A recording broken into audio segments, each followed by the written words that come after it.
All right, guys, welcome back to another episode of Warcraft Arena. This is episode 9. Uh, I actually just filmed episode 10 and realized that I skipped 9, so we're going to do 9 now. And so this one is going to be a little different. Actually, it's going to be similar in a sense to episode 10, where it's a first person perspective. So we've got 3 naval combat maps here. So we've got one game on Fierce Ocean Combat, and then 2 games on High Seas Combat. And I actually just kind of recorded these from U8. I don't even know how to pronounce his whole name. It's kind of like a Wi-Fi password, like it's like U83P1. I don't know. Anyway, I call him U8. And he actually, I think, used to go by Swagzier, which is again is a kind of a hard word to pronounce, but that's how I used to know him as. I used to play with him, and since then he's got a YouTube channel and a Twitch stream, like Shotgun. Although he's definitely a lot more established in that sense. He streams regularly, like 8 hours a day, and he's got a YouTube channel with thousands of, I think, like over 4,000 videos. So this guy's definitely very committed to the Warcraft 2 scene, and pretty much carries it on his shoulders, I'd say, as far as, streaming and YouTube content. So props to him. And of course, he's obviously a very good player, kind of goes without saying, for I mean, if only you're looking at the amount of time he plays this game, obviously he's going to be very good, but he's also very skilled, so it's fun to watch him. And I'll have a link in the description below for his Twitch stream and his YouTube channel. Although I'm thinking there's probably a good chance that if you're watching this, you're probably familiar with him. He's obviously a lot more popular than me here on this little channel that I'm running. Anyway, so we'll go ahead and get started here. So, so the first game here is going to be on Fierce Ocean Combat. So I'm just going to go ahead and get started, and we'll just jump right into it here. So all 3 of these games are 2-on-2. So, and again, they're from U8's perspective. And so, to start off here, we're on Fierce Ocean Combat, and you can see U8 just throwing his town hall there in kind of a strange position. I mean, I'm not sure why you'd want to build your hall there, because as you can see there to the left of his town hall, his peon's basically going to pop out immediately stuck between a little space there, which of course he's going to have to build a wall to either get it out or just, so there you go. And so he's got his unit out there. And granted, he is snug up against that tree line, so his first farm, you can tell he's kind of looking at, kind of locking himself up here with walling off with his buildings right off the bat here. So it'll be interesting to see what he does here. And you can see his ally there up kind of in the more, I don't know, you probably call that the more central 12 o'clock position. I'm used to using clock times to kind of describe positions, and of course on this map that's a little bit trickier because you've got islands all over the map here on Fierce Ocean Combat. You also notice it's got a winter tile set as a default. I actually kind of hate, you can see he's still popping peons out there. Now he's got one chopping down finally, so he had to kind of build and cancel a couple walls there, and you'll notice his resources are just down ever so slightly because of that. So that's just a choice he's made here, and I mean, maybe there's good reason for it. On these islands, you definitely want to stay away from the edges as much as you can with your infrastructure, because if you lose your ship battle, then you're all of a sudden susceptible to damage from the ships. So anyway, you can see here he's got his workers kind of slowly moving out there as he repairs a shipyard, and his ally Orange there, and I should tell you the names here. So his ally is SirDaniel, and they're playing against White, which is Luxas, and then Teal, which is Nedro. The only one I recognize there is Nedro, and I'm not sure if it's the same one I'm thinking of, but there used to be a Nedro that played Warcraft 2 way back when, and you know, wouldn't surprise me if he was still around. But I remember he used to make a lot of maps, and he's a really fun guy to play with. I used to play with him a decent amount. Anyway, so we'll see.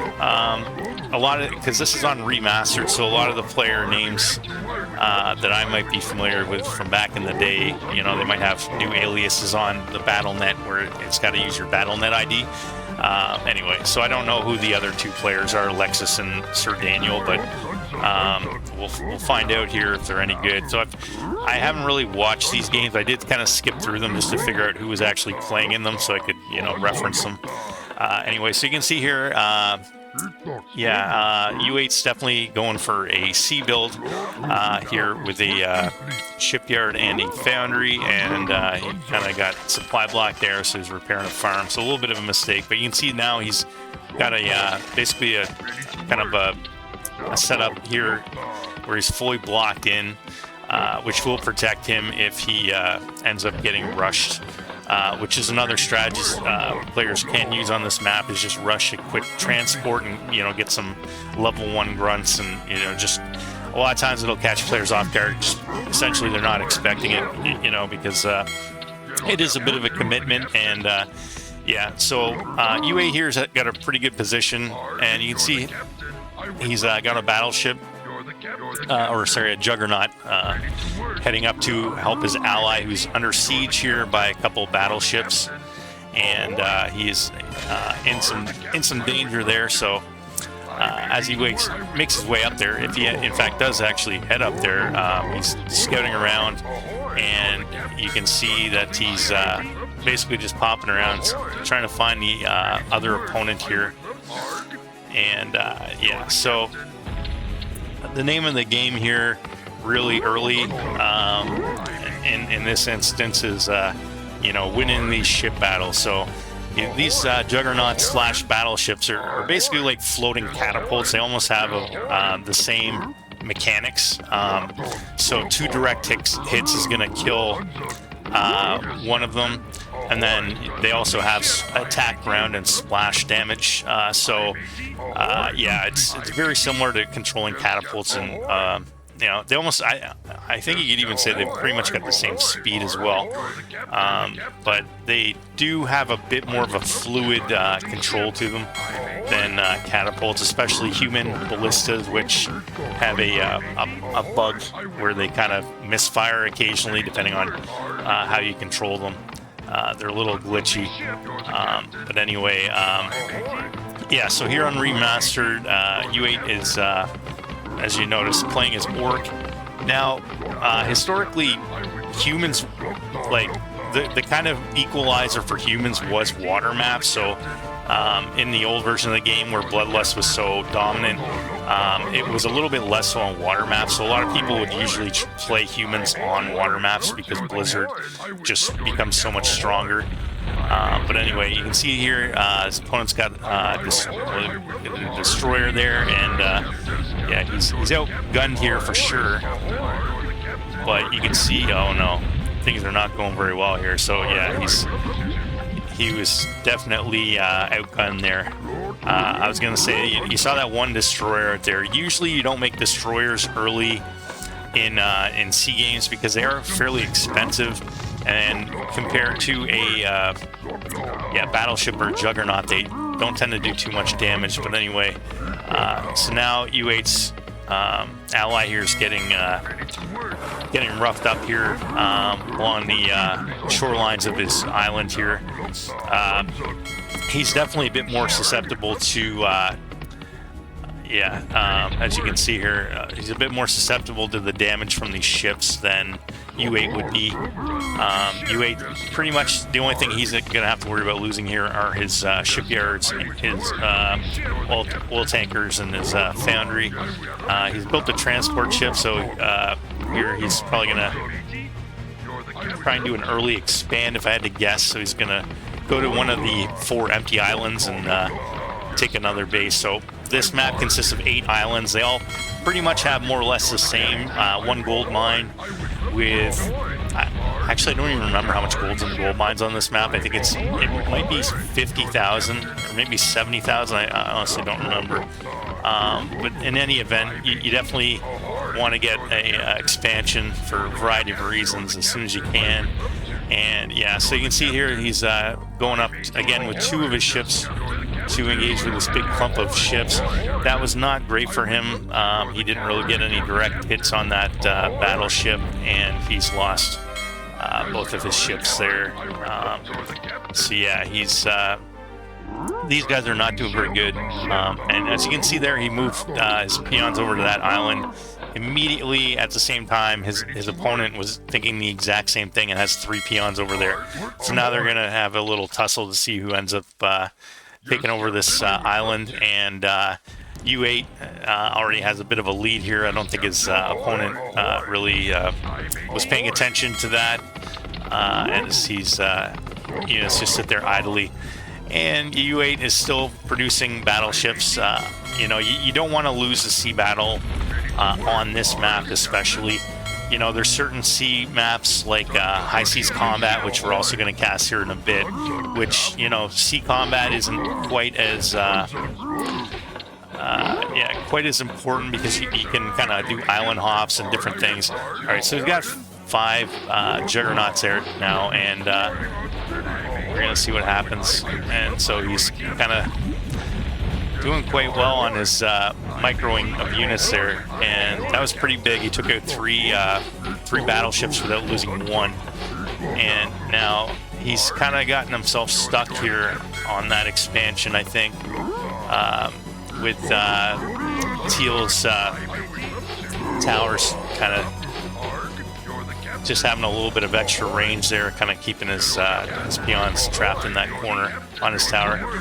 So yeah, he takes out the destroyer there, so that's always good. So destroyers being, basically really good for tracking down transport ships and killing dragons, or we see some death and decay there. So somebody's already hit fortress stage, so that's not good at all. U8's basically just going hold, and his allies just at keep right now. So so with these Death Knights coming out here, things are going to get a little messy, I think, for these guys, as U8 goes ahead, sinks another ship, and takes another island. Obviously lost that first attempt there to Teal. And so his ally here is just being a little jammed up, and U8's trying to help him out, but U8 definitely needs, or his ally definitely needs to get his ships producing there. So he's kind of figured out here where Teal is, and so you see that Death Knight.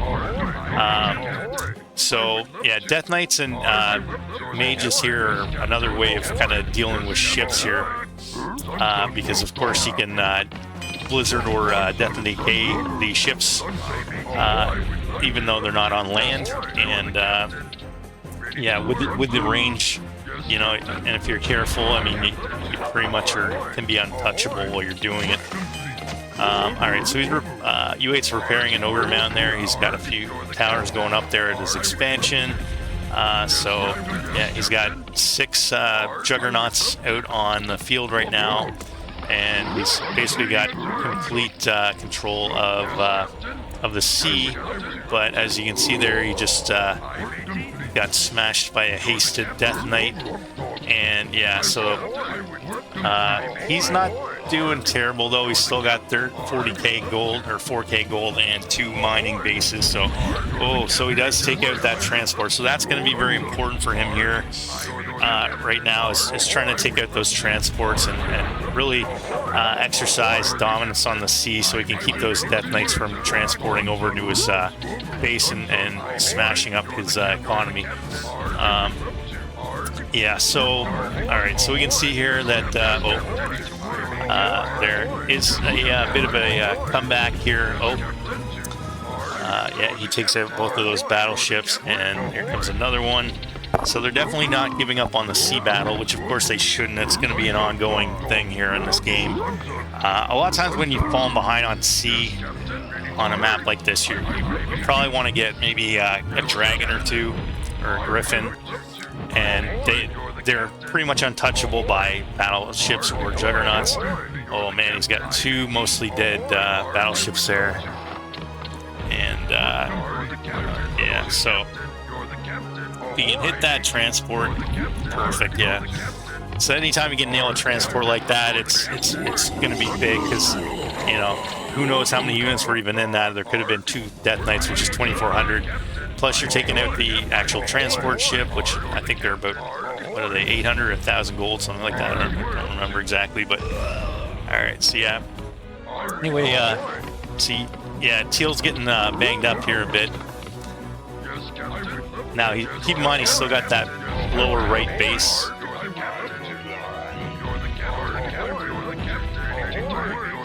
Or, I'm sorry, White's getting banged up.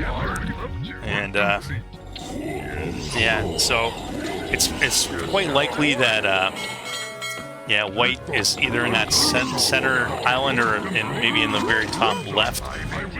Orange has not expanded yet. That's certainly something he should be looking into doing.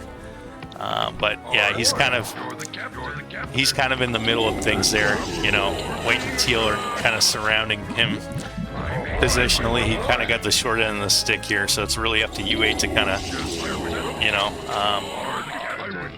do the dirty work here. And anyway, so now U8's got some Death Knights on the map, so he's going around, and as you can see there, he's gone ahead and done cast Death Decay there. Now, I think he might have actually missed the mining workers there when he cast that, but no, yeah, he kind of missed them. But in any event, he's got that unit down there now, so unless Teal has a barracks, he's going to have to either transport some units over there or run around with some peons and attack that Death Knight.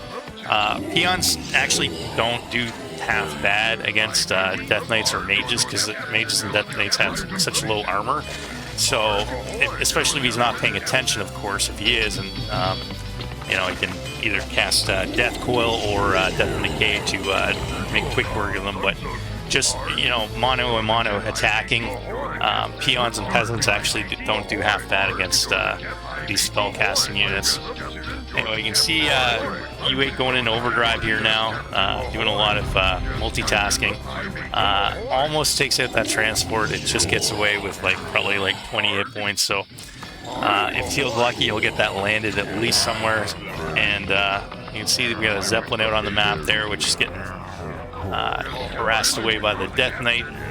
And yeah, so anyway, as you can see, White's actually up in the top left there, and I believe Orange is going in to do something about it.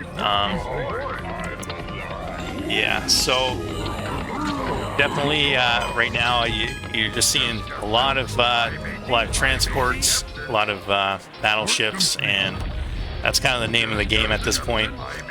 You know, just getting those. Oh, there we go. So yeah, Orange definitely did some good work up there in terms of taking out those worker units on the top left. And as you can see here, he's all over things here. He does actually get that Death Knight. That was pretty big. So good timing on that with his Death and Decay as he lands on the shore. And anyway, so it looks like his oil patch is gone there, so he's probably going to go set up shop somewhere else. Okay, and again, we get a little bit of a Death Knight battle going on here. That transport gets taken out, and as Teal's not paying attention, he is potentially going to... No, he does not actually lose that ship. Right. Yeah, so that tower's doing some work there. It's about to go down, of course, but... definitely a good idea if you can to have towers spotting for your shoreline to hopefully prevent these Death and Decays and blizzards, although I don't think we've seen it. Oh, there we go. As I say that, there's some blizzard, and you can see that does pretty good damage to that battleship. So yeah, it's definitely really heavy multitasking map here in a game like this, you know, 2-on-2. You know, I'm literally just talking here, and I can't even describe half of what's going on, and I'm only really watching one player. So yeah, these games are very, very hectic, and yeah, there's a lot more work obviously in these sea games, because, you know, instead of just flinging your units around, you got to build a transport, you got to land it, you got to be careful where it's going, you got to protect it, and as it's moving across the map. And so there's a whole extra layer of complexity in these sea maps. You can see that hasted decay there, just absolutely demolishing, yeah, probably close to 20 workers there, so that was definitely painful. Well, right now you can see U8 sitting on 14k gold, and there he gets his shot off and takes out those towers, and now he's right in his grill there, and yeah, so Teal's definitely in some trouble. Really, at this point, if you lose your expansion, it's pretty much you're just cut off at the knees, right? So yeah, so yeah, that transport just sitting there, it's gonna not get away. It's gonna go down right here, and that's all, of course, painful. Yeah, so those two ogres and that Death Knight are pretty much gonna wipe out that base, and Teal's gonna have a hard time getting down there, I think, especially as U8's really done a good job here of taking care of the sea here, so to speak. And then, yeah, so you can see Orange finally got his expansion up there just above U8. And as I say that, U8 gets his worker count chopped down again by another Death Knight and Death and Decay. Yeah, so things are definitely going very well here for U8 and his team. Okay, so we got a couple mages there showing up to kind of hold them off there. So yeah, mages are very devastating, and yeah, so at this point, really, he wants to start hitting that top left base there, as he's doing right now, and get some casting off, slow down his gold production, and make sure that they stay off that, of course, bottom right expansion where Teal is. Yeah, so that's pretty much the name of the game here. Okay, so there we go. He chops out, unfortunately, so U8's able to get those 3 ogres in there. And yeah, so more work getting done here on bottom right, taking care of those flaming buildings. And that's probably going to honestly be the game, I think, once this island gets taken, if it does. You know, things kind of flip around pretty quickly on a map like this. You know, if you got 3 islands and your opponent has none, I mean, there's really no way to come back from that. You know, one other thing you can do in a game like this as well, you know, besides like when you've kind of been losing the sea battle, is you can make some submarines or turtles, sea turtles, and you know, if your opponent's not really paying attention, you can sink quite a few of their ships, which those units are, of course, invisible to battleships and juggernauts, as you see that other transport go down there. So if I'm UA right now, yeah, definitely want to track down White's transport ship, because those mages are going to hurt. But yeah, as you can see here, yeah, I don't think there's much these guys are going to be able to do from this point. White's really got to start pulling his weight here and get some pretty epic mage casts off, and otherwise these guys are just cooked. But as you can see there, he actually does lose all of those workers, and there we go. He gets that Death Knight taken care of down below there. But yeah, so Teal's pretty much out of the game at this point. He's probably got a few units he's just kind of floating around with there, like you just noticed there's another transport ship there. So yeah, he's pretty much just doing what he can, but without any economy. I mean, his main gold mine, I'm sure, is long gone by now, and he's probably just working with scraps at this point. And yeah, so that mage is probably going to go down there. So smartly, he Death Decays predictively where the mage is going to run into. And oh yeah, so that transport's going to take some hits on that Death Decay, and with any luck, he will finish it off there with. Yeah, that's the end of that. Yeah, so Teal probably doesn't have much else to throw at him at this point, and again, it's just up to White to see what he can do. But yeah, when you're playing 2-on-1 against 5 islands against 2, essentially is what's happening here. you really don't, it doesn't matter how good you are, you just don't have the resources. You got one mining base versus basically 3 from your 2 opponents. And so yeah, I think it's really just a matter of time at this point before this one's over. We can see White there just sneakily getting his units in and out on those transport ships. And yeah, one thing that I mentioned in my tutorial video is that juggernauts and battleships are actually slower than transports. So, you know, if you're savvy with your transports, you can always kind of get away. So the game's over. And as I suspected there, U8 and his ally, SirDaniel, take the lead. It was a pretty good game, though. You can see that Nedro and Luxas, you know, they put up a good fight. But, yeah, like I said, once certain things kind of fall into motion there, then that's that. So, anyway, just going to take a quick little break here. All right, so we're back here. So this game is on High Seas Combat, so we can see that U8 here is starting at the 7 o'clock position, and his ally is up at, we'll call it 6 o'clock position, because there's kind of like a 7 and an 8 o'clock, and his ally there is at 8, and his ally, who is Adventurier is his name, he's the yellow. And then Goodguywick is purple and Luxas is white. So Luxas was also white in that first game. Anyway, I'm going to have all the player names and their colors in the description of the video because I'm probably going to be doing a terrible job at referencing them here. Anyway, so where U8 is right now, he's kind of at a probably one of the least kind of favorable positions on this map because he's you're gonna see here shortly, he's very close to the shoreline, and so his base is very susceptible to sea units, and yeah, so he can easily be overrun and sieged here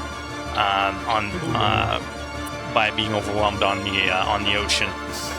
And yeah, so you can see here he immediately goes for a lumber mill because obviously he needs to do that. To get dominance on the sea here. Excuse me. So, yeah, so there you can see the shoreline. So, granted, you can see how he's building all of his units there right along the base bottom of the map, and that's the reason why, is so that if you know, somebody docks a battleship or a juggernaut right on the shoreline there, it's not going to be able to hit all of his units. But I think no matter what he does here, I think his town hall is reachable by a ship if they plug it in that little kind of slot there closest to it. Yeah, so anyway, this game, and all 3 of these games are on high resources, by the way, which you probably noticed. Anyway, so you can see immediately he's getting that shipyard, repairing that. He wants to get that up as soon as he can. Now, his ally's also in a bit of a compromised position from sea, although not nearly as much as his position here. And yeah, so you see the little oil tanker there. I think U8 noticed it. So he's obviously got an enemy nearby here as he throws up a foundry and starts repairing it. And there it is. So you can see that oil tanker sitting right on his oil patch. So that's kind of a harassing movement there, and now there's his foundry. So you can see at 7 o'clock there, sandwiched between U8 and his ally is his opponent. And so, yeah, he's basically he's actually gone ahead there. And what he's done here is he's actually blocked in his enemy's shipyard, which is clever because it can't pass through his own foundry and U8's shipyard. And so you'll notice that, yeah, he's still got that just sitting on his oil patch. So what that oil tanker is doing is it doesn't, he can't do anything to that until he gets an offensive battleship or a destroyer. But in the meantime, that stops him from building an oil patch there. So immediately that dies. As soon as that battleship pops out of the shipyard, it sinks that. So now he's going to build an oil platform there. And you can see that where his enemy's ship there is stuck within, and so all it can do is attack from afar that shipyard. So the good thing is he can do that safely because of the spacing. He can basically avoid engaging right away with U8's ship. And yeah, so they're both kind of in the same kind of awkward position where they've got to destroy each other's structures in order to get at each other and duke it out here. But the downside for his enemy is that he's losing his foundry, which is going to force him to build another one, whereas U8's only building or losing a shipyard where he's already got one, so he doesn't actually have to replace that second shipyard. So he kind of has a bit of an advantage there, and he's losing his units there, and as he's sandwiched in with his between his U8 and his ally. U8's ally there, Adventurer, comes down and helps him out with his Juggernaut, and so now, yeah, definitely his their enemy there at 7 o'clock is in some trouble. He's lost a sea battle, and he'd probably be not very wise to try and take it back. And we do see a ballista on the shoreline there. Really, that's the only thing he could do. As you can see with the range, his ballista can safely pick at those ships and keep them off of his shoreline as long as he's careful. And so, yeah, that was smart of him to get that behind that and not try to kind of like stubbornly, you know, retake the sea when he's up against a 2-on-1, because, you know, it almost doesn't even matter how good you are. You can't beat two players on, that are pumping out juggernauts and battleships at once. Like, it doesn't matter how good your unit control is, unless, of course, you're playing absolute newbies. Oh, you can see that. Yeah, that was a pretty smart move by U8 there. He was actually able to bring over a couple of peasants, and just because that ballista only had a few hit points left, he was able to pick it off with those peasants. So that was a good move, but unfortunately for him, he had another one building in behind that, and at this point now he's going to have a hard time taking that one out. But he does get one peasant over there to slap away at it. But yeah. Anyway, yeah, you can see he's got a stable there, so he's been upgrading. He's up to keep now. And during this whole engagement here, you gotta wonder what his allies are doing here. Which, yeah, they haven't really, I don't think, have they scouted them yet? I can't even tell, but anyway, so U8's still at Hall there. It's looking like he's looking to expand here and stay at a kind of low tech level for a while and focus on the sea. And yeah, so you can see that there he's his ally has discovered where their other opponent is, which is in the top right, and that is actually a susceptible to position as well to sea combat. So you can see he's got a shipyard there on the shoreline, so he's going to be getting in on this sea action here. And yeah, anyway, so you can see that yeah, he hasn't quite given up. He does have a shipyard. They're white, that is. And yeah, so U8's got 4 peasants here, and getting a little skirmishes here. Looks like he's going to go ahead and take this island here, or actually not take the island, but try and tower it. I'm guessing purple should be able to stop this. I mean, if he doesn't, I don't know what to tell you. He's not able to stop this at this stage of the game, then he's obviously been focusing on the wrong things. But actually, he doesn't look like he's handling it very well, to be honest. He does have quite a few ships there. Yeah, so anyway.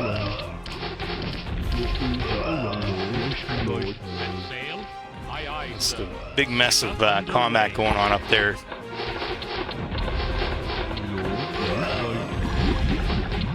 It's really hard to even just cast what's happening there. It's just, yeah, anyway, oh, if he loses that would be funny.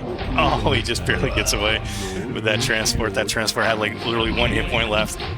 if he hadn't hesitated, he would have sank that with his peasant. But anyway, all right. So now U8 is going into back up his towers here. So those towers aren't really doing too much here, but oh yeah. So you can see that because that battleship was moving when he took his 2 shots, it didn't do full damage. And then in response, he did actually get one of his ships sunk by his opposing. Oh, yeah, the enemy just survives there by the skin of his teeth. If I was U8, I'd probably repair that shipyard. It looks like it's probably got like 20 hit points left, and you might as well try and keep it alive. But yeah, anyway, so yeah, U8 definitely is focused in on yeah, low econ, and we see a griffin here. So yeah, like I was saying earlier, like, you know, when in doubt, when you've lost a sea battle, you can get flying units, griffins or dragons, to kind of hopefully come back from that. Now all U8 needs to do is build a destroyer here, and that should pretty much handle that griffin. And there is the destroyer, and we'll see if he's able to take out that griffin. Yeah, so griffins and dragons, you know, typically don't get used a lot in this game, generally speaking, even on sea maps, because they cost 2,500 gold. Well, actually in Remastered, 2,250. They did get a slight buff in that sense, but they're still quite expensive, and they're hard to control. As you can see, a fireball getting flung out there at the ships, and a ballista. So White's tech-wise doing quite well here, and frankly, U8's going to be in trouble if he's not able to keep him contained on a shoreline here. Yeah, so you can see those destroyers immediately going down to half health just from a couple of casts from that blizzard. So yeah, I think the name of the game for U8 and his ally here, as far as containing White, is to you know, just kind of keep your distance and pay close attention, and try and just try not to let him get a shipyard up early. You know, if you can just kind of walks him in a blizzard, does a little duke out there with this transport ship. And yeah, so he actually does now safely have a foundry and a shipyard up there. And yeah, so he's trying to get some mages out there, but yeah, you can see these mages are, you know, paying for their weight in gold here, taking out ships left and right, doing a lot of damage. And as that's happening, now his ally finally comes down to help him. I don't feel like his ally's really done too much, and maybe I haven't really just been paying attention, but yeah, as far as White's concerned, it looks like he's been taking the brunt of things here in this game. Anyway, yeah, so U8 finally is at keep here, and yeah, see, you actually have a lot of gold on this map, so expanding early is not really a big deal. And in a lot of cases, what people will do on this map is they'll kind of like dual haul right on the same gold mine. I think you've got 90, is it 90k? I can't quite remember exactly how much gold's on in each gold mine there on this map, but it's quite a lot. And so again, you know, a lot of people will actually make 2 can hauls at the same gold mine just because there's so much. Anyway, so you can see transport and some mages come down here. White's been kind of harassing U8's woodworkers there. He's getting some casts off, and then he's got another transport there. And so yeah, actually, it looks like he missed all of his workers, so he still hasn't gotten that juicy shot off with his mages, which I think he's about to try and do here. And yeah, but he's actually playing pretty well with his griffins and his transports. And yeah, oh, there we go. Yeah, that's what he was looking for. And even actually that didn't really, yeah, he went for the tower. I guess that kind of makes sense, but I probably would have gone for the workers myself. But anyway, yeah, so you can see that U8's taking that expansion there at 3 o'clock, and his ally's taking up the top left. So yeah, they're probably gonna want to keep an eye on those bottom 2 expansions in you know, let's say 4 and 5 o'clock, and try and keep them off those if they can. And yeah, so here comes Purple with his armada of ships, and it looks like U8's actually losing his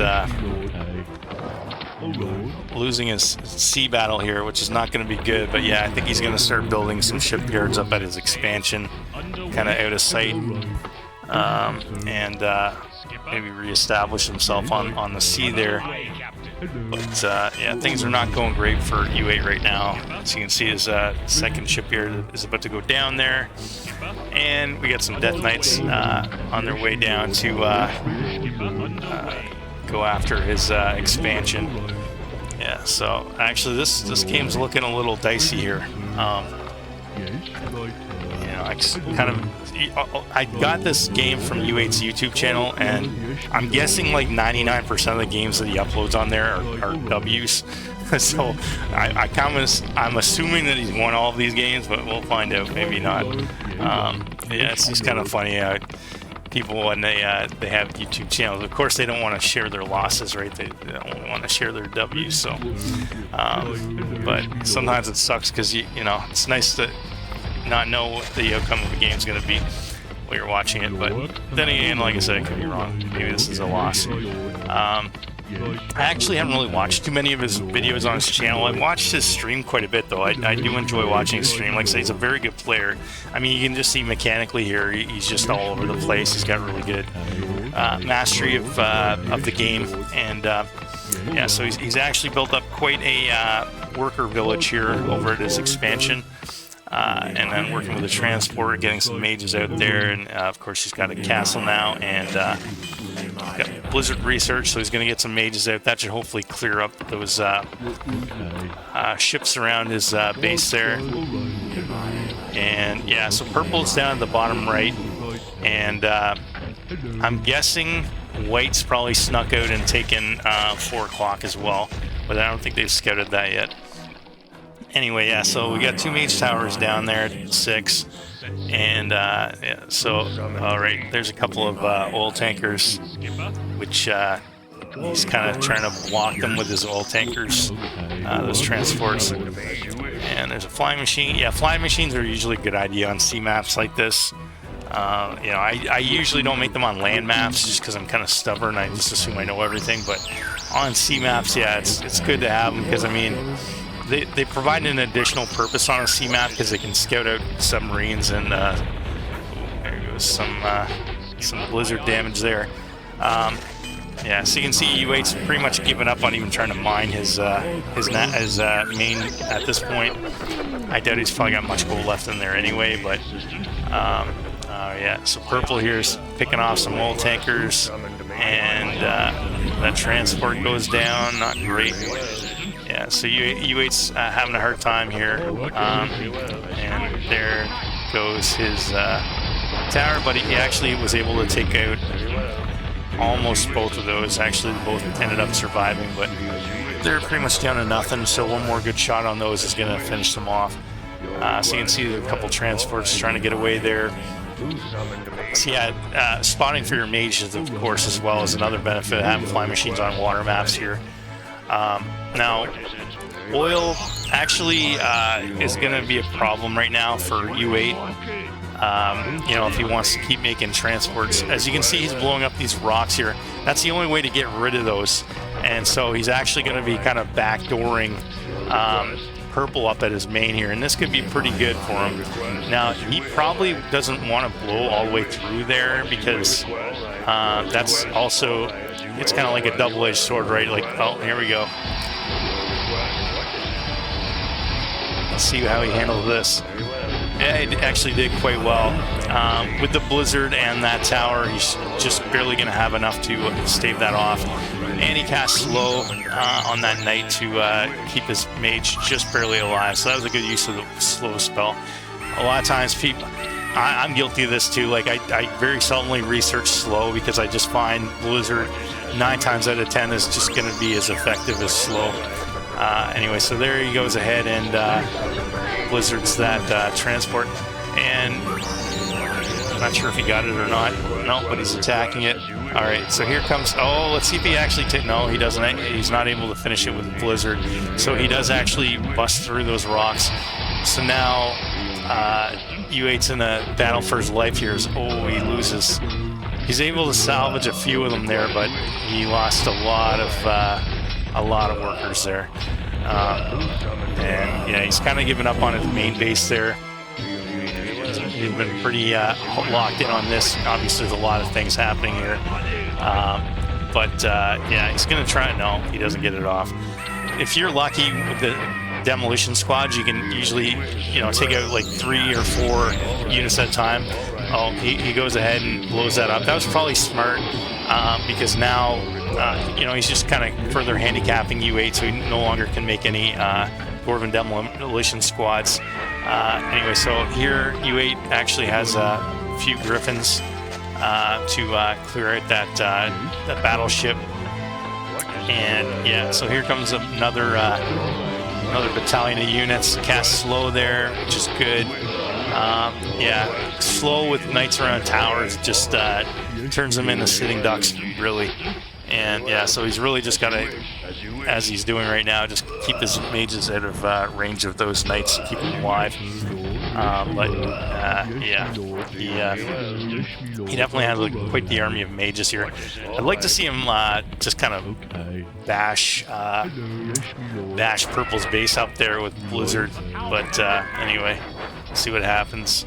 Yeah, so we can see Yellow and still on 2 bases. It looks like he's taking some damage there, and actually White seems to be sneaking into U8's base there, so now he's being attacked on both fronts. I'm kind of curious, like, he just built a barracks between those rocks. I actually never knew you could even do that. I thought that because it's on dirt, right? Yeah, I didn't think he'd actually build on that, so that's either something new and remastered or something I actually never even realized.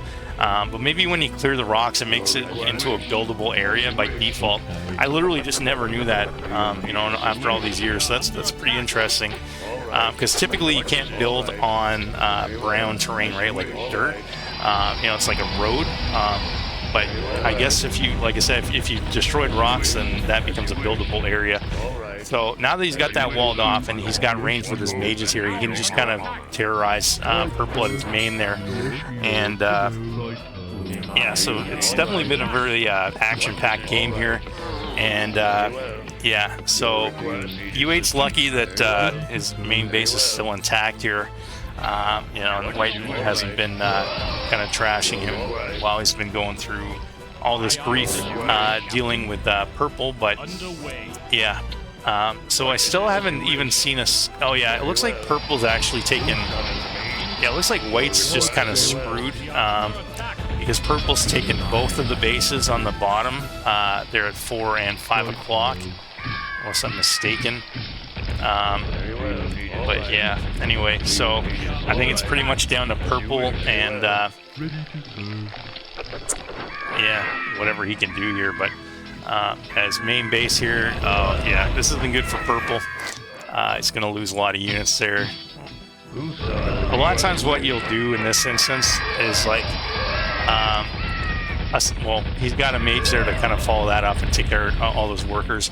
But a lot of times, like if you've got a dragon or a griffin in your opponent's base, and let's say they've got death knights or mages, you put the dragon or griffin right in the middle of their gold flow, and that way if they, you know, it pretty much forces them to have to like use like a single cast spell, like a fireball or death coil, and then attack your griffin or your dragon to kill it. Instead of which sometimes is more mana friendly or economical to use Blizzard or Death and Decay if you're away from their units. So anyway, just a very minor thought, I guess, and usually doesn't make a big difference. But as you can see here, yeah, Purple's in some trouble. He's given up on oiling, or oiling, is that even a word? Harvesting oil, and as I say that, he gets a pretty devastating shot off on U8's gold flow. But you can also see that U8 has 26,000 gold, which is a pretty sizable amount of gold, although maybe not when you're pumping out griffins. That pretty much just gets you like 10 griffins, which is nothing to sneeze at, but anyway, it's generally quite a bit of gold. So it's gonna be a while before he ends up tapping out here, if he ends up doing that. Now, again, you know, oil-wise, he's not doing great at all. You know, it might make sense that he throw up another shipyard here, get some oil. Oh yeah, he's got that there now, actually. But yeah, start harvesting some oil, and then maybe get some more transports out, just to kind of game plan here, moving ahead in the future. And yeah, so there you go. Yeah, he's picking off some. Griffin's taking some heat. Oh, yeah, you can see the power of Blizzard against these Griffins here. He's taking out 2 of them, 2.5 Griffins with 1 mage, it looks like. Yeah, which is, you know, what, 6,000 gold worth of Griffin health. And yeah, so, and as he does that, he's going down to 18,000 K. So things are getting a little sketchy here, but he does still have that mining expansion. And oh, Purple's about to lose his castle. That's never good. Now, if he loses that stables, he will no longer be able to produce knights until he goes ahead and re-upgrades to at least a keep. All right, so we got a battle of the birds here, and yeah, so U8's oh, there we go, getting some shots off there on that battleship. And yeah, he's losing that Griffin Aviary, which is never good. He is going to win this one-on-one battle with the Griffin. And maybe if he's lucky, he gets those knights before they finish that off completely, but I doubt it. Yeah, Griffins don't, unfortunately, do very good damage, generally speaking, against ground units. At least not fast damage. Their attack kind of works like a fireball, so kind of like does like a line of damage, so to speak. And anyway, yeah, so you can see he slowed down that flying machine and then threw a fireball at it. He really wanted that dead, and as he does that, looks like he went ahead and his opponents gave up, and they surrendered. And yeah, so good on them. So if we look and see here,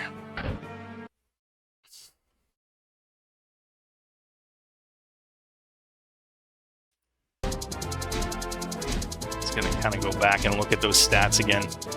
Kind of curious to see who had what, and in terms of gold and stuff, because there's a few things I didn't really catch on while that we're watching that game. But you can definitely see U8 here had a bulk of the kills, and then Goodguywick did quite well here as well, although not quite so many kills there up at the top left. And then Adventurier, yeah, again, he did quite well. And then, yeah, Luxas, good on him. You know, he didn't really get to mine very much gold, but he did pretty good damage. And, you know, he was in a tough spot there throughout that game, being sandwiched between Adventurier and U8. Anyway, so I'm just going to take a quick break, and then we'll go ahead and get into the third game here. All right, guys, so we're going to go ahead and jump into the third game here and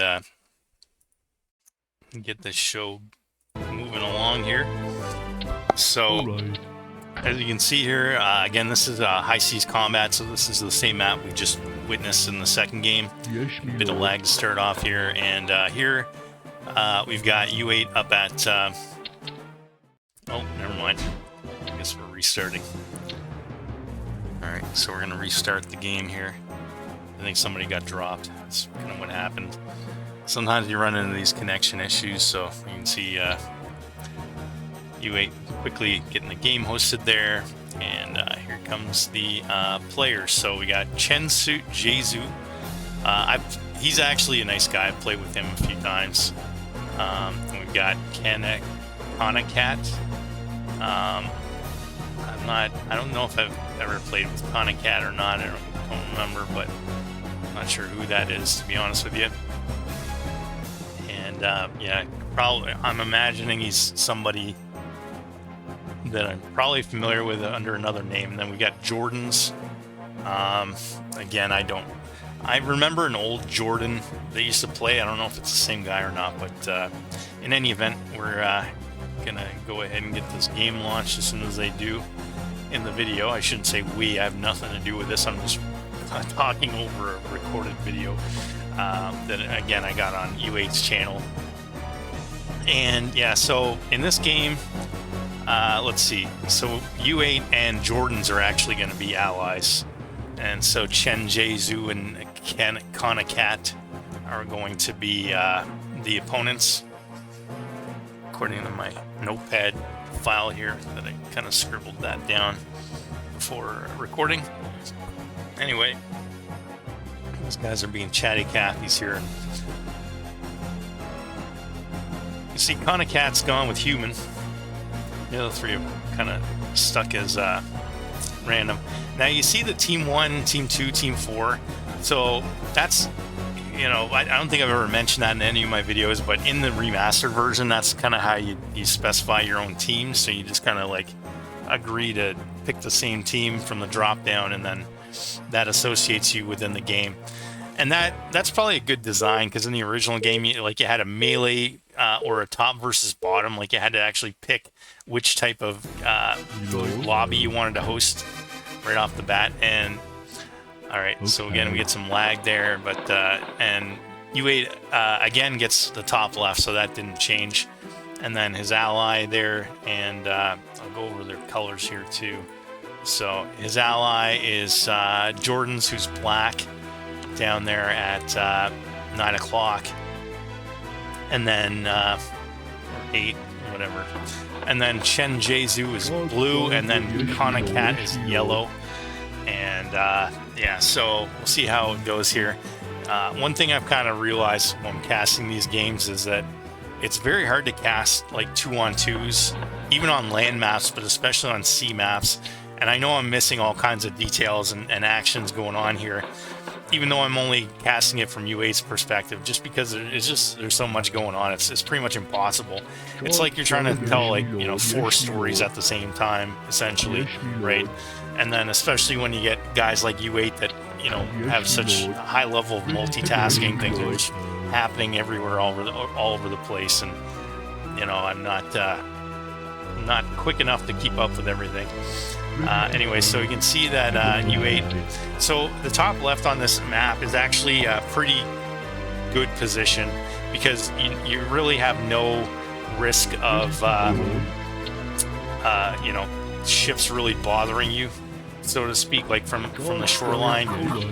They don't really have access to your infrastructure, assuming you're smart and you build things away from the shoreline. So yeah, you can see that U8's immediately going with the lumber mill. So he's going to be going with a ship build. Now, from this position, U8 can, I believe, island hop down. I'm assuming so. Like there's an old high seas combat, and then I think there's like a newer one that it has some differences. But if I recall correctly, he can island hop down to his ally's base from here, which he probably, because it's his ally, he probably doesn't really care to do so. It's better if that island's free, because then you can expand to it, obviously. Or if your opponent's there, you can maybe try and backdoor him there with some workers and maybe offensive tower him or something, or sneak a mage tower on his base or something. But in any event, U8 is going ahead and getting a shipyard there, and his ally is, from the looks of it on the mini-map, he just threw down a shipyard as well. So they're both going for sea build here, and U8 gets his foundry up and running there. Yeah, so usually on a sea map on high resources, you want to get that oil tanker out ASAP, and he decides to go ahead and get his oil platform started instead of scouting. A lot of times you want to scout with that first oil tanker, but you know, it kind of just depends, I guess. Given the positions they're in right now, scouting isn't really that vital, because there's no one that's going to really be close to U8. The closest position would be up in the kind of more 1 o'clock area, in which case it doesn't really matter if he scouts him now or later, because you know, he pretty much knows if he is there, he's going to be going for ships anyway, and it just doesn't really matter. So yeah, so anyway, so as we're waiting for that battleship here, you can see that U8's decided to go ahead and chop that wood up there. Wood can be a little kind of iffy, and he's been scouted there by an oil tanker. So that's probably from 1 o'clock, if I had to guess, but who knows? Could be from anywhere, really. Anyway, so that oil tanker is faster than his battleship and ends up getting away without taking too much damage.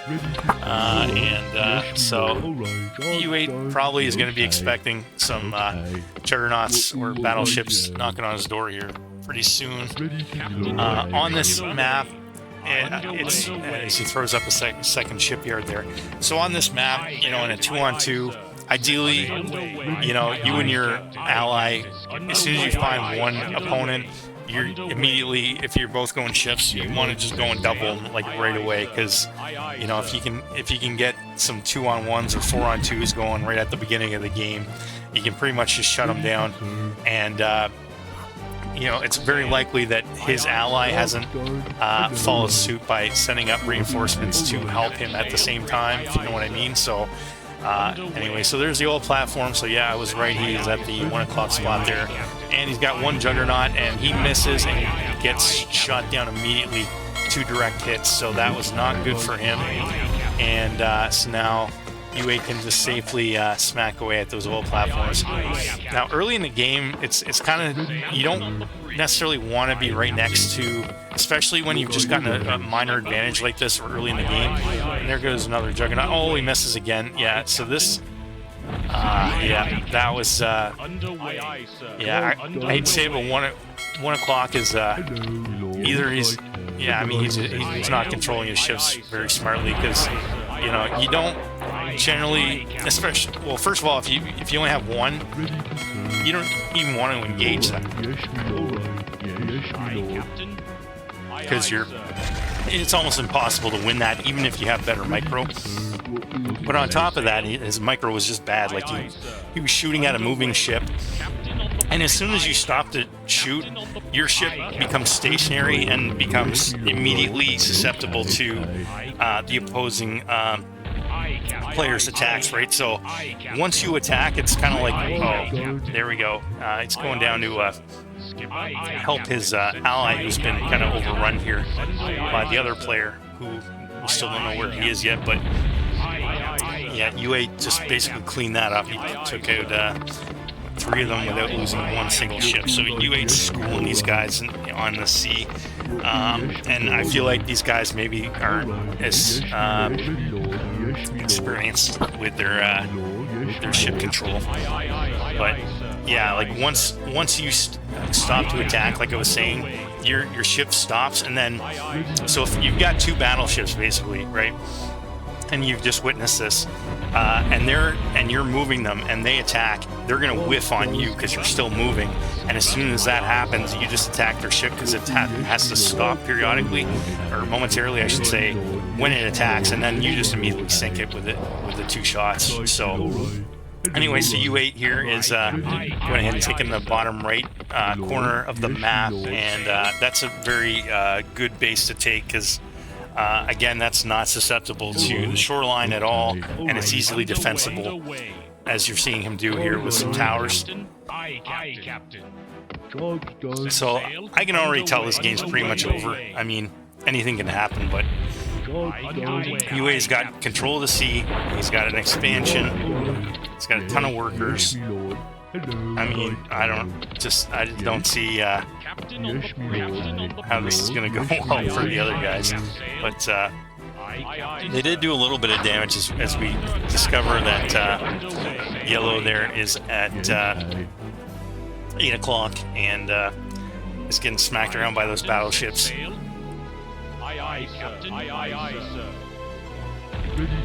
Alright, and another ship goes down. Alright. And there we go. Oh, for some reason it didn't go down. He might have gotten a shield upgrade on his juggernauts. I don't know, but in any event, he is. Yeah, there we go. Yeah, when you have 3 battleships, as that transport's about to go down. Oh, yeah, once you have 3 battleships, like, you don't even need to be perfect anymore. Like, 2 shots are perfect, but, you know, three shots can all be slightly imperfect and still do the same thing. Yeah, so you can see here that that ballista is doing some work, but he was too close to the shoreline and loses it. Old tanker's about to go down, and U8 is going ahead now and getting his hold.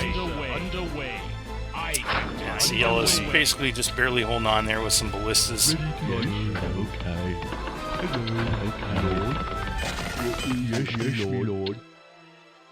So at this point, both of these guys should be working on teching up, getting some griffins and mages.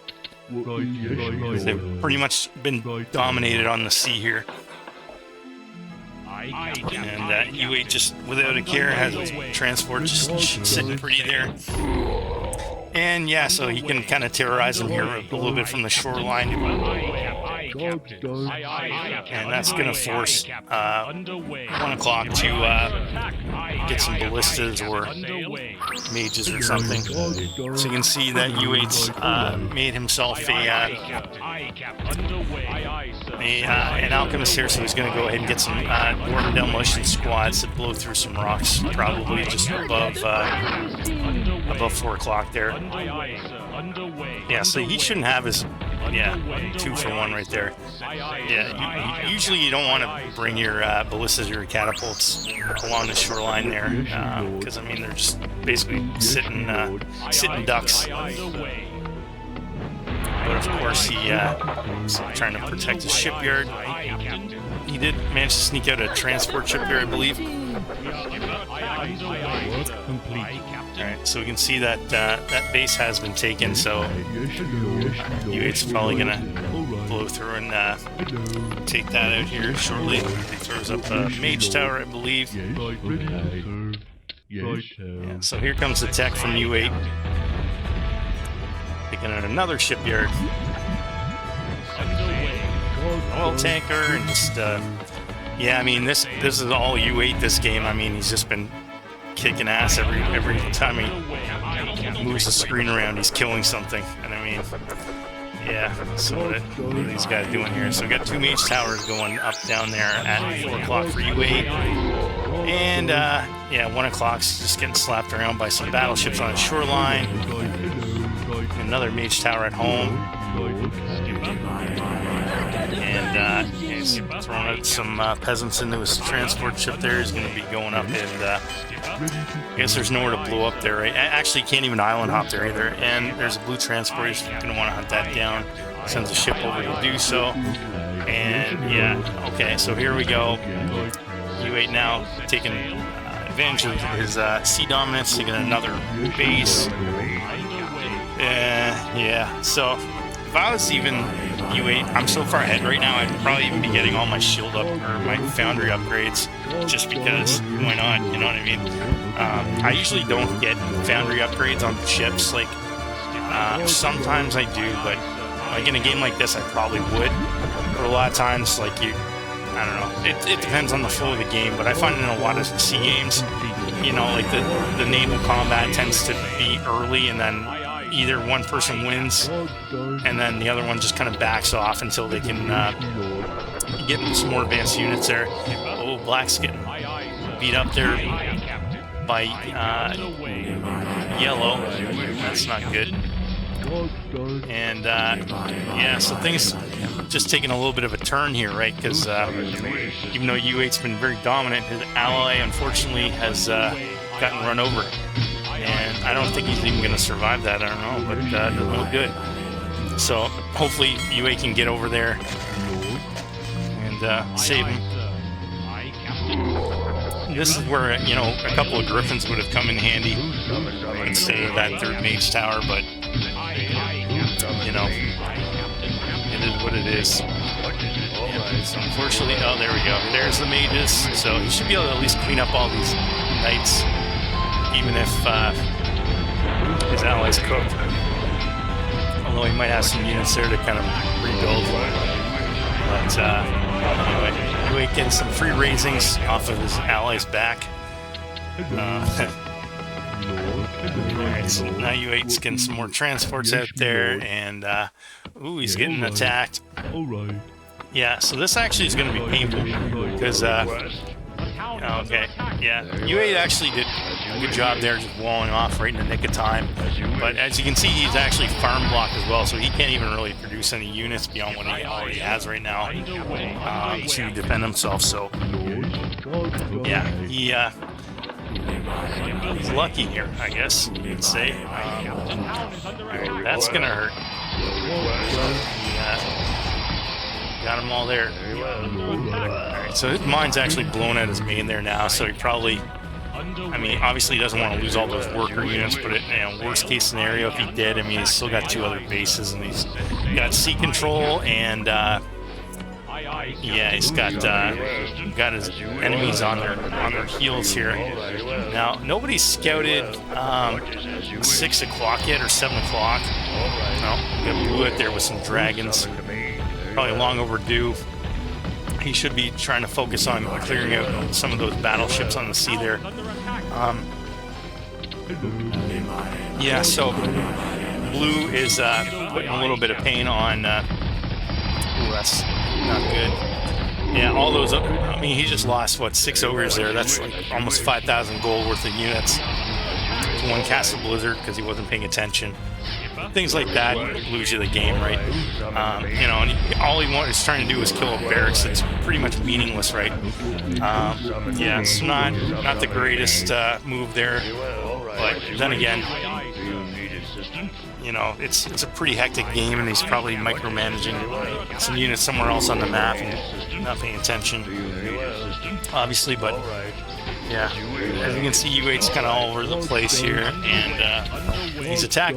You see how he uses attack ground there, because he can't quite reach him, but the splash damage from attack ground actually, if he clicks in front of the unit, which is the extent of his range there, he's able to do just a little bit of damage to that unit.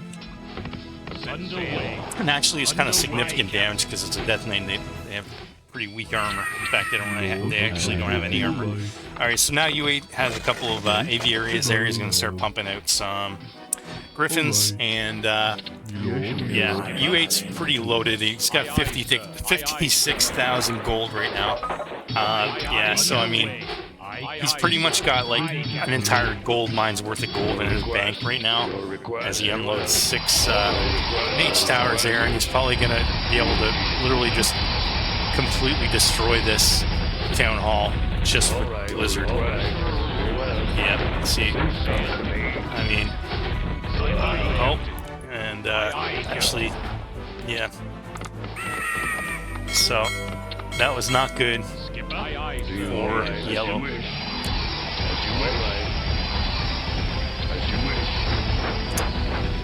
And yeah, so now blue's getting spanked around at his main. He's got those 2 dragons, like, oh, double polymorph, right? So when you're ahead, polymorph becomes a thing. You know, it's 200 mana, but there's no mess, no fuss. You just, bam, you're a sheep, game over, see you later. 2,500 gold, gone. And in that case, it was 5,000 gold just wiped off the map and turned into 2 little critters. So yeah, once you start banking up mana with your mages, things just, you know, progressively snowball for you. Assuming you're smart with your. Oh, does he get him? No. Yeah, like assuming sometimes the thing with mages, like when you have a whole bunch of mages, obviously it can be very powerful, but it can also come and bite you in the ass too, because you know, you could have like 6 mages all grouped together, and all of a sudden, you know, a couple of ogres run up and start slapping them around, and you're kind of scrambling to cast spells, and you might end up even shooting yourself in the foot, killing your own units. You know, things like that can happen. It really takes a lot of experience and skill with your controls and units to avoid those types of situations, which U8 is very good at. I've noticed watching him. He's just really, he doesn't tend to make too many mistakes like that, which most people tend to make just because of all the chaotic nature of the game, and you know, having to micro a bunch of different units and, you know, at the drop of a hat type of thing. So I give him props for being very good at that. But yeah, I mean, in the case of this game, I think he's clearly got these guys outmatched. I hate to say it, but yeah, I mean, I'm basing that mostly on the fact that that those early game battles with the ships just kind of very lopsided. I mean, you probably could have taken them both on at the same time, really, on the sea. Alright, so that shipyard gets knocked down there. You can see those 6 mages. I mean, you cast Blizzard 6 times on anything, it's going to go down, right? So he's got another 6 more in there. So at this point, U8 has basically probably more mages than his opponents have, like, units. So I think this is just going to be like a slow and torturous end of the game for his opponents as he goes and kills those former dragons known as sheep in his base, because they're probably getting in his way. And whatever's here is about to get destroyed. Although, yeah. Here we go. Just complete destruction. And he gets away without losing anything. And of course, this Death Knight's about to get smashed. Yeah, so this is just pretty much game over at this point. I mean, at this point, I think the next step for U8 is just to, you know, unload 3 transports of full mana mages and polymorph the rest of their units. Alright. Well, we're going to see this base get demolished here in a quick second.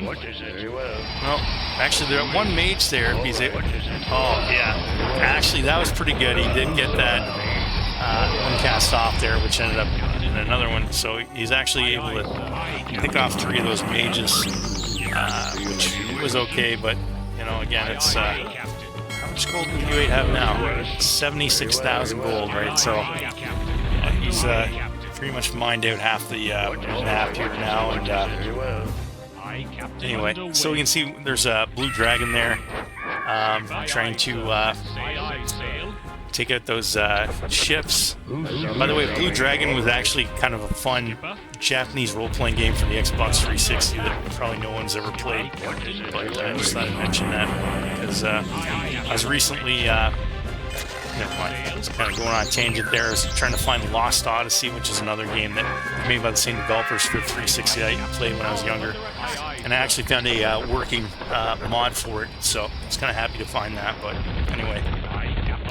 Blue Dragon was a little bit more kind of like Pokemon or something. It was a bit more kind of childish. Not something I'd probably want to play again. But anyway, so as we can see here, U8 is still slapping these guys around here. Oh man, is he blizzarding his own workers? Like, oh, never mind, they're knights. Sorry, I got a little sidetracked there. Stop paying attention. So yeah, this is those types of instances I was talking about earlier when you get mates all grouped up and, you know, a handful of knights or ogres get at them, and it's hard to kind of like react to it, you know, without shooting yourself in the foot. All right, he's got a sapper there that just goes ahead and takes care of that last knight on his main base there. So these guys are definitely still putting up a fight here. As we can see some blizzard going down at his expansion. Yeah, so anything can happen really at this point in the game. I mean, it is a 2-on-1 at this point, pretty much. So, I mean, I don't think his allies rebuilt. I think his allies basically dead. And surprisingly, nobody's taken the 6 o'clock position yet.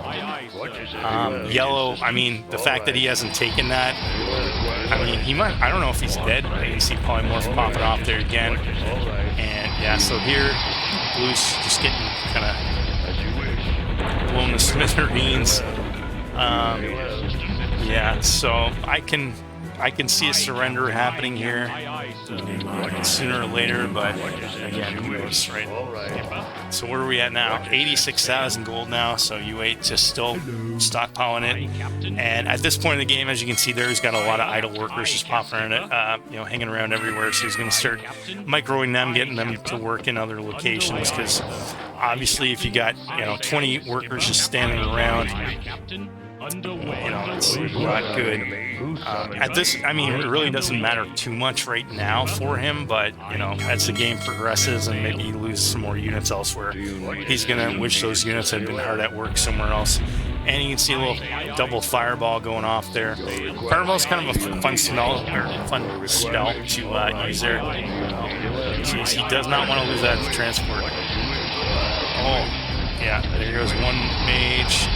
Oh, there's some ships. So those mages are doing some ninja tactics there, actually. And there we go. Yellow's going to lose a lot there. But the ships are taking quite a bit of damage, and there we go, Polymorph.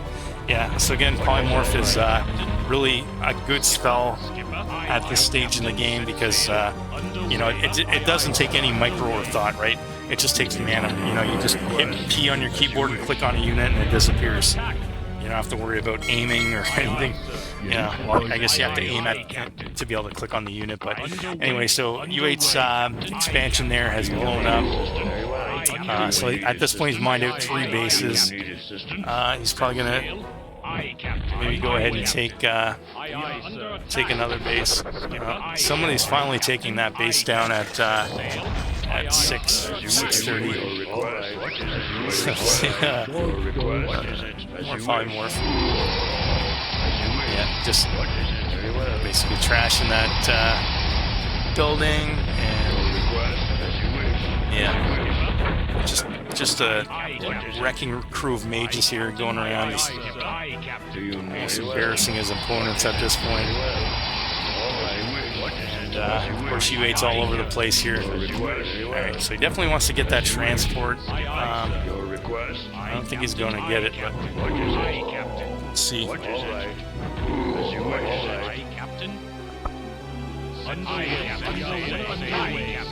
So he's going ahead and still getting some use out of his ships here. Taking out those towers. Yeah, I don't... Okay, here we go. Some more damage happening, and he's kind of just got 4 griffins chilling there. At this point, I just want to see him polymorph like every worker that goes into like a gold mine. Like, no more blizzard is allowed. He just has to basically polymorph every single last unit on the map here, just to kind of add some challenge to this because, yeah, he's well, let's see. Yeah, so he's got 91,000 gold now, and his opponents have basically 0. So you can see this flying machine. Sometimes you can kind of play little mind games with your opponents here. Like if you fly that right in the middle of the griffins and they all attack at the same time, they're actually going to be attacking each other. So they do have friendly fire damage. Something to be aware of in terms of positioning your dragons and griffins. As you can see, that mage popping off there. Unfortunately, that transport's going to go down. He's got a couple of death knights there. And yeah, they might end up doing a little bit of damage, just using his workers to fight them off here. And runs into a couple of knights. Yeah, so this is kind of like their Custard's last stand here, I think. I don't know. Let's see. But I can't imagine these guys have much left to throw at him here at this point in the game. Now, he definitely needs to go, yeah. Like he can't... Alright, yeah, so you can see there's like 3 workers there. Enemy has got his town hall built, like, for some reason, like, 3 spots farther back from where it should be for optimal mining there. Maybe he was hoping if he had a little farther back, he wouldn't notice it was there or something, I don't know. Or, yeah, maybe just frantically just trying to place it somewhere, but in any event, neither of these guys are mining. U8's got 91,000 gold. He's got control of the sea. Yeah, it's just these guys just have to realize that they're cooked. Actually, now that I mentioned that, I mean, let's see here, because they could actually beat... Yeah, okay, that mine did blue. Okay, so maybe, yeah, so yellow is actually still mining there. I just didn't even notice. And anyway, he just lost all of his workers there. Might actually...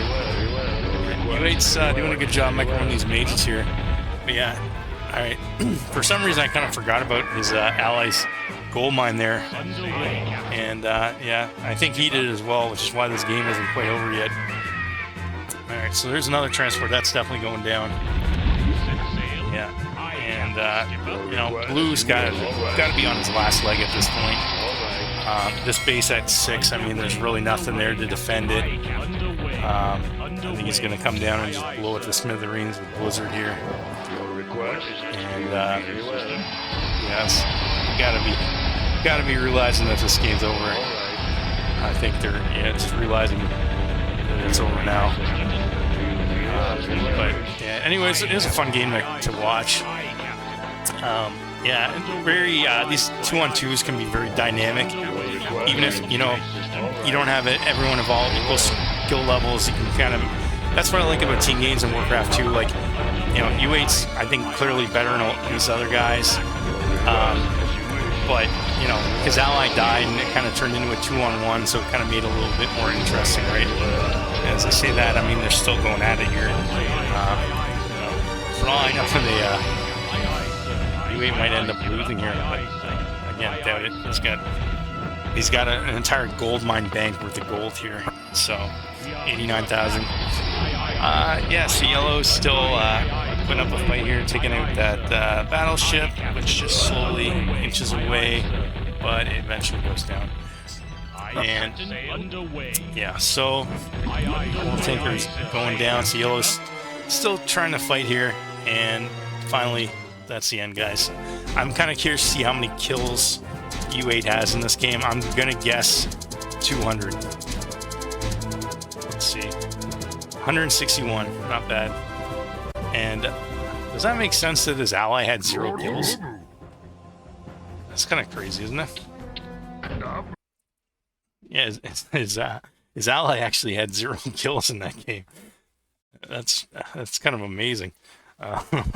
Anyway, so not making fun of the guy, but it's kind of, yeah, a lot of things have to go wrong to get 0 kills in a game like that. But anyway, U8 was able to more than make up for it with his lion's share of kills there. So, all right, so that's the end of the third game, guys. So, yeah, so I think all 3 of these games were played like within the last month or so. I just found them as recent videos on U8's YouTube channel, which again, I'm going to put a link down below to check that out. I mean, his channel's way better than mine. He's got like I said, thousands of videos. Although I don't think he does any like commentary, so I thought I'd maybe do him a favor here and commentate some of his games, which I've been meaning to do actually for a while. So hopefully he doesn't mind. I actually didn't even ask him, but anyway, I'm sure he doesn't. Yeah, so it was fun, and I might kind of use his videos maybe as a source for some more content moving ahead in the future here. And yeah, so I was really happy to finally cast some sea battles here. Anyway, so hopefully you guys enjoyed that, and yeah, so this once again is episode 9. I just released episode 10, so go check that out as well if you haven't watched that. And then I'll be hopefully recording some more videos here in the near short term. I got some different types of videos I want to make, and so I'm kind of just playing around here, making some fun videos and having a good time. So if you enjoy that, stay tuned, subscribe or whatever, and yeah, take care, guys.